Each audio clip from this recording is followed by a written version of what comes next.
नमस्कार, आप देख रहे हैं जनता का एजेंडा और हम यहां पर मौजूद हैं हिंदुस्तान के दिल मध्य प्रदेश में और मध्य प्रदेश की राजधानी भोपाल में, जहां पर हम ये जानने की कोशिश करेंगे कि हर कोई नेता अपनी अपनी जीत के दावे कर रहा है। कोई किसी की लहर को एक गुब्बारा बता रहा है तो कोई अपनी लहर का दम भर रहा है।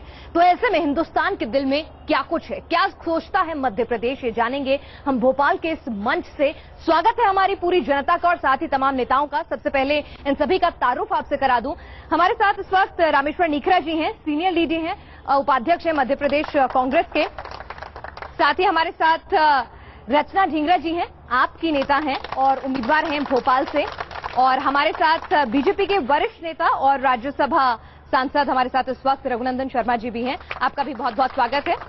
और हमारे साथ जनता के बीच भी कुछ नेता यहां पर मौजूद हैं। हमारे साथ आपको बता दें दीपक विजयवर्गीय हैं, प्रवक्ता हैं बीजेपी के, और राजू मालवीय हैं, प्रवक्ता हैं बीजेपी की। साथ ही कांग्रेस की तरफ से हमारे पास विभा पटेल हैं, नेता हैं कांग्रेस की, प्रवक्ता भी हैं। और हमारे साथ कुछ और नेता भी अभी जुड़ने वाले हैं और साथ ही जनता भी है। तो शुरुआत करते हैं जनता के एजेंडे की। सबसे पहले रघुनंदन जी, ये बताइए कि इस चुनाव में आपका चेहरा कौन है, मोदी या फिर शिवराज? शिवराज का चेहरा तो सबने देखा है और उस आधार पर जनता ने अपना मत भी दिया है और विश्वास भी जताया है।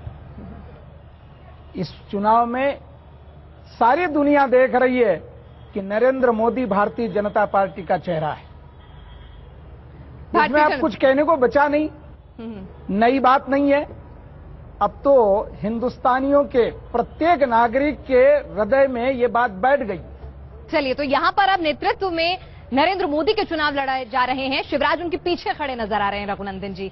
यहां पर अगला सवाल मेरा रामेश्वर जी आपसे है। ये बताइए कि कांग्रेस की अगर हम बात करें तो कहा जाता है मध्य प्रदेश में एक नहीं बल्कि 6 कांग्रेस हैं और यही वजह है कि आज कांग्रेस दहाई तक के आंकड़े तक पहुंचने की जुगत में कमर कस के खड़ी है। नहीं, ये भ्रमित बात आप बोल रही हैं और मीडिया के द्वारा और हमारे कुछ विरोधियों के द्वारा ये बात फैलाई गई है। मध्य प्रदेश में पूरी कांग्रेस इकट्ठी होकर के चुनाव लड़ रही है।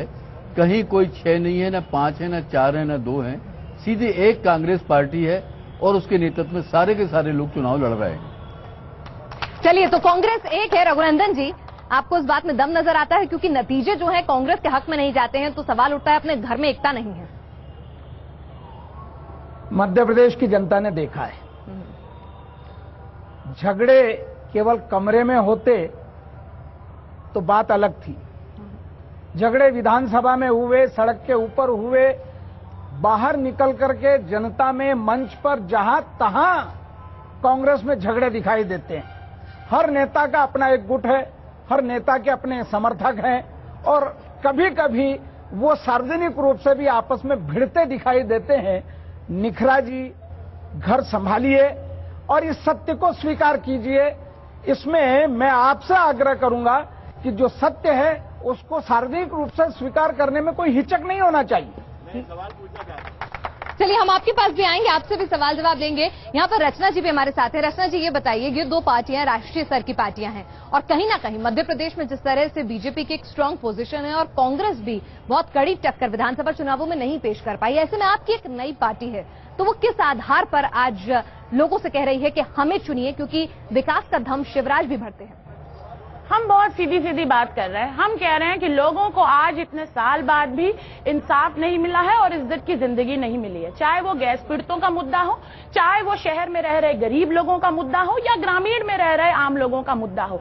आप भ्रष्टाचार की बात करें तो यहाँ पर व्यापम घोटाला है, खनन घोटाला है। आप स्वास्थ्य की बात करें तो आज ही यूनिसेफ की रिपोर्ट उठा के देख लीजिए, हमारे मध्य प्रदेश में 17 बच्चे 1 घंटे में मरते हैं कुपोषण की वजह से। तो इसमें कोई हम शिवराज के विकास के दावे झूठे हैं? बिल्कुल झूठे हैं। लाडली लक्ष्मी लगाए जाते हैं और यहाँ पर महिला का जो शोषण होता है इस प्रदेश में, महिला पे जो हिंसा होती है सबसे ज्यादा ऊपर है।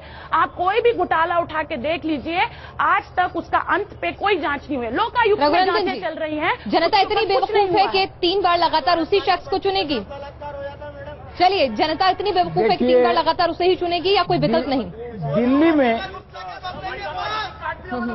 दिल्ली में कांग्रेस की सरकार है और दिल्ली में कांग्रेस की सरकार रहते हुए एक के बाद एक वहां पर महिलाओं का शील भंग किया गया और मुंबई में जहां महाराष्ट्र में कांग्रेस की सरकार है वहां पर भी इसी प्रकार के हुए हैं। तो निर्लज्जता दोनों ही सीमा बेकार है, तक वही तो कह रहे हैं हम कि दोनों के रिकॉर्ड खराब है। चलिए क्या कहना चाहते हैं? निर्लज्जता की पराकाष्ठा। जी बोलिए बोलिए। मैं निर्लज्जता की इंदिरा जी से सवाल करना चाहती हूँ कि ये झाड़ू लगाने के लिए निकले हैं, क्या केजरीवाल ने सबसे पहले इन पे झाड़ू क्यों नहीं लगाई? जब ये भोपाल आई थी तब इनके पास कुछ भी नहीं था। ठक्कर जी और आज ये 10 करोड़ के बंगले में कोई देश कांड के नाम पर आरोप आप पर भी लग रहे हैं। क्या आरोप है? जी, उन्होंने कहा है कि जब आप आई थी तब की संपत्ति में और अब की संपत्ति में जमीन आसमान का अंतर आ गया है आपकी। इनको हमारी संपत्ति के बारे में हमसे ज्यादा जानकारी है। ये बोल रहे 10 करोड़ की संपत्ति है। आपने संपत्ति में ज्यादा आपने अपने एफिडेविट में घोषित की है। इलेक्शन कमीशन को डिक्लेयर करी है और वो पूरी तरह से घोषित है। मुद्दे में बात करिए, कांग्रेस ने गैस पीड़ितों के हक को बेचा है। चलिए यहाँ पर आगे चलते हैं। कुछ और यूथ भी हमारे साथ यहाँ पर मौजूद है जो एक अहम भूमिका निभाएगा। जी, मेरा सीधा सवाल आम आदमी पार्टी से है। ये कहती है आम आदमी पार्टी, अरविंद केजरीवाल जी आम आदमी पार्टी को लेकर किस आम आदमी को टिकट दिया गया? झुग्गी बस्ती में रहने वाला जो देश दुनिया की सारी खबर उसके अंदर भी देश का विकास करने की इच्छा है, मंशा है, आपने उसको टिकट दिया? आप आम आदमी है, एक IAS ऑफिसर, एक IAS है, गुल बना सबको टिकट दिया गया और आपने कल्पना पवेलकर को शामिल किया जो कांग्रेस उम्मीदवार है। तो आप कैसे बीजेपी कांग्रेस पर आरोप लगा सकते? चलिए बताइए। आम आदमी पार्टी की एक खुली प्रक्रिया थी जिसको उसमें अप्लाई करना था। नहीं, वो कह रही हैं खास लोग आम हो गए हैं अब। नहीं, माया विश्वकर्मा का आप बात लीजिए, वो एक किसान की लड़की है जिसको होशंगाबाद से टिकट दिया गया है। मेरे बारे में बात करिए, मैं बिल्कुल एक आम इंसान हूँ, कोई कभी राजनीति नहीं करी है, ना ही कोई प्रिविलेज घर से हूँ कि यहाँ पर राजनीति नहीं कर सकती। चलिए आप उठा के देखिए। चलिए, लेकिन यहाँ पर सवाल ये भी उठते हैं, गुल पनाग भी है, क्या वो आम है? आशुतोष भी है, क्या वो आम है? वो एक आम महिला है, वो एक आम महिला है। इसका मतलब ये नहीं है कि वो एक महिला से मुद्दों से संपर्क नहीं रखती। तो हम यही कह रहे हैं कि एक प्रक्रिया है, प्रोसेस है। प्रक्रिया में हमेशा बड़े नाम क्यों चुने जाते हैं? एक ईमानदार आपकी खुद की पार्टी के भी लोग कहते हैं कि प्रक्रिया में बड़े लोग जो अभी हाल फिलहाल में आए हैं उन्हें आप तवज्जो दे देती हैं। में 3 क्राइटेरिया है। ईमानदार होना पड़ेगा, ईमानदार होना पड़ेगा। इसमें ये नहीं कहा है कि आप ईमानदार होंगे, आपके ऊपर कोई ऐसे केस नहीं होंगे जो। चलिए यहाँ पर एक रिएक्शन यहाँ पे मैं रघुनंदन जी से लेती हूँ। रघुनंदन जी ये बताइए, क्या आपको ऐसा लगता है कि कांग्रेस के घर में सब कुछ ठीक ठाक नहीं था इसलिए मजबूत विकल्प आपके लिए नहीं बन पाए? आज आम आदमी पार्टी उन मुद्दों को उठा रही है जो शिवराज के विकास के दावों पर सवाल उठा रहे हैं। मैं एक बात कहना चाहता हूँ कि ये जितने लोग यहाँ बैठे हैं, कांग्रेस से मान ले लिया, आप बीजेपी की जुगाड़, जितने लोग यहाँ बैठे हैं वे सभी आम इंसान हैं। जितने लोग यहाँ बैठे हैं, जी मोदी की बारी है, आम आदमी पार्टी। शांति, आप आप बोलिए, जवाब दीजिए। नहीं, आप जवाब दीजिए। ये कौन से लोकतंत्र में विश्वास कर रहे हैं? रचना जी, आप अपने लोगों को समझाइए कि अगर वो चर्चा चाहते हैं, आप एक अलग तरह की पॉलिटिक्स चाहती हैं, तो उन्हें समझाइए कि वो शांत रहे पहले। कराइए। आप बोलिए ना, आप अपने लोगों को शांत करवाइए। ये लोकतंत्र में विश्वास है आपका? जी, आप जवाब और है दीजिए। तो इस तरह से कोई बोलता है, रघुनंदन जी बोलिए। उसकी बात को सुनने के बाद रघुनंदन जी आप जवाब दीजिए, जवाब दीजिए। यदि ये तरीका अपना है तो आपके ये कोई बोल पाएंगे? या हमारा भी लोग बैठे हैं यहाँ पर? नहीं, रघुनंदन जी आप जवाब दीजिए, आप जवाब दीजिए। लोकतंत्र में विश्वास यदि आप उनका जवाब सुनिए, आराम से बैठिए। जी बोलिए, जवाब दीजिए। आप बीच में नारेबाजी करने की जवाब दीजिए आवश्यकता रघुनंदन नहीं है। जी। ये तरीका नहीं है रघुनंदन जी आप मैं जवाब कहना दीजिए। चाहता हूँ, मैं ये कहना रघुनंदन चाहता जी, हूँ, देश की जनता भी आपको देख रही है, आप उनको जवाब दीजिए। मैं ये कहना चाहता हूँ कि यहाँ जितने लोग बैठे हैं वो सब आम इंसान हैं जो खास बनने की कोशिश करते हैं। वो अपनी पहचान टोपी धर करके आते और खास बन जाते हैं, वो आम नहीं है। चलिए, उन्हें कौन आम कहता है? वो लगाते ही इसलिए हैं। चलिए, वो लगाते ही इसलिए हैं। रामेश्वर जी, वो बोलेंगे रामेश्वर मुझे आप बताइए, क्या आपको लगता है कि आज आम आदमी पार्टी जो सवाल उठा रही है, आम आदमी पार्टी जो सवाल उठा रही है, आप लोग चर्चा चाहते हैं? आप लोग चर्चा चाहते हैं या सिर्फ नारेबाजी चाहते हैं? अरे नहीं भैया, वो होगा। भाई आप सुनिए, आप मुझे एक बात बताइए, आप एक बात बताइए, आप क्या चाहते हैं? आप सिर्फ नारेबाजी चाहते हैं, आप चर्चा चाहते हैं? आपसे हम आपसे क्या कह रहे हैं? आप नहीं बताएंगे कि हमें क्या बात करनी है? आप आराम से बैठिए। जी रामेश्वर जी, आप बताइए, आप बताइए कि यहाँ पर आज आम आदमी पार्टी शिवराज के विकास के दावों पर सवाल उठा रही है। वो सवाल उठाने में क्या कांग्रेस नाकाम रही अपने घर के कलेशों को सुलझाते सुलझाते? पहले तो मैं पहली बात पर जवाब दूंगा रघुनंदन शर्मा की कि हमारे झगड़े सड़कों पर आए। हमारे झगड़े कभी सड़कों पर नहीं आए, सड़कों की बात नहीं है। ये जरूर है कि कुछ समन्वय की कमी से हम लोग चुनाव हार गए। दूसरी बात, अगर झगड़े की बात करें तो मोदी के, अडवाणी के, जसवंत सिंह के, मुरली मनोहर जोशी के और यहाँ तक कि यहाँ हमारे मित्र हैं रघुनंदन शर्मा, इनके झगड़े, जब इनकी टिकट काट दी गई तो पुतले जलाए गए दूसरे उम्मीदवारों के।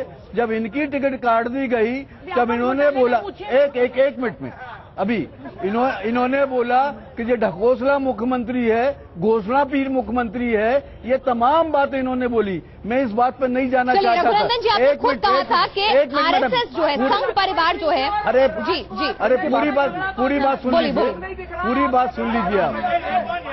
बोलिए। अरे भाई, अरे मैं जवाब देने में सक्षम हूँ। अरे भैया, अरे रवे, बोलिए भैया, मैं जवाब देने में सक्षम हूँ। बोलिए। आम आदमी पार्टी ने मुद्दे ठीक उठाए हैं मध्य प्रदेश के मामले में। मैं इस बात से सहमत हूँ रघुनंदन। चलिए, यहाँ पर आम आदमी पार्टी से सहमत नजर आ रही है कांग्रेस। रघुनंदन जी, यहाँ पर सवाल ये भी है कि आपकी पार्टी के अंदर आपने खुद कहा कि टिकट जो है वो आरएसएस का बड़ा एक रोल रह रहा है, टिकटों को किसको मिलेगा किसको नहीं, इसको लेकर। अरे यही के ये टिकट पे नहीं है। कॉन्फ्लिक्ट था। देखिए, मैं भारतीय जनता पार्टी का समर्पित कार्यकर्ता हूँ। लगभग पिछले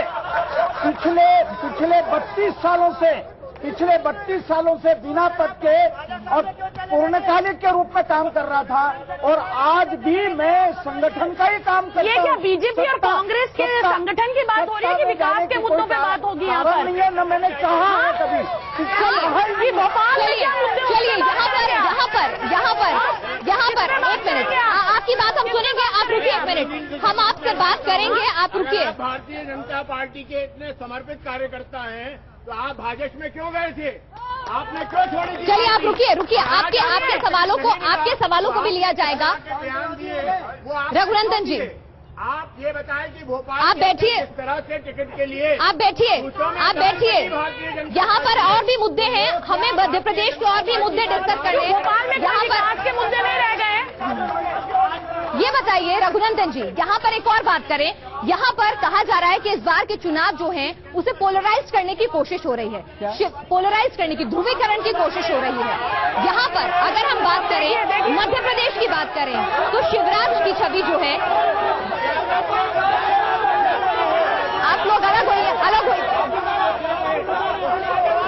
चलिए, आप मुझे बताइए, ये लोग जनता है, आपको देश के लोग भी सुन रहे हैं। आप ये बताइए कि यहाँ पर कहीं ना कहीं वोटों के ध्रुवीकरण की जो कोशिश होती है देश में, जो पूरा चुनाव अब लग रहा है कि कहीं ना कहीं सेक्युलरिज्म के नाम पर हो रहा है, तो ऐसे में मोदी के चेहरे से शिवराज की सेक्युलर छवि को नुकसान पहुंचेगा? नहीं, किसी भी प्रकार का कोई नुकसान नहीं पहुंचेगा।